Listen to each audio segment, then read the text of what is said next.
ស្ដីទេជនខ្លាំងអង្គទឹក6អាតអគ្នាថ្ងៃនេះខ្ញុំមកបងមកទស្សនាពី motor ចាតែខ្ញុំលើកមកតែ2 model ទេចា model ទី1គឺ AS series model ទី2គឺ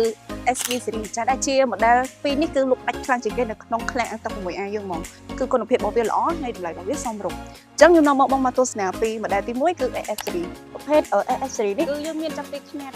0.5 រហូតដល់1សេនអូខេហើយសម្រាប់នៅកន្លែងនេះគឺកត្រង់ដែលយើងប្រើទៅវាមានកតិកទីអីគឺយើងអាចដកលាងសម្អាតបានហើយដាក់ចូលមួយមកហើយនៅខាងមុខខ្ញុំនេះគឺតកតទៅនឹង information របស់វាគឺមានតកតទៅនឹង forest ក៏ដូចជាខ្នាត model ចំនួនសិស្សរបស់វាហើយ model S series នេះគឺភាគច្រើនគឺយើងប្រើសម្រាប់អាងលក្ខណៈគ្រួសារអាងស្ប៉ាទឹកដៃដកចេះអាចប្រើបានធំហាភាពចុះក្រៅគឺយើងអាចប្រើប្រភេទ model ទី1ចូលដល់ model ទី2គឺប្រភេទ SB series SB series នេះគឺយើងមានចាប់ពីខ្នាត1សេនរហូតដល់3សេន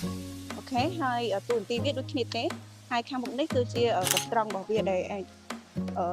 ដាក់ទឹកបាននៅក្នុងហ្នឹងហើយត្រង់នៅកតិកទីបានកន្លែងនេះគឺជា information វាដូចគ្នាចឹងគឺមាន forest តទៅទៅនឹងខ្នាត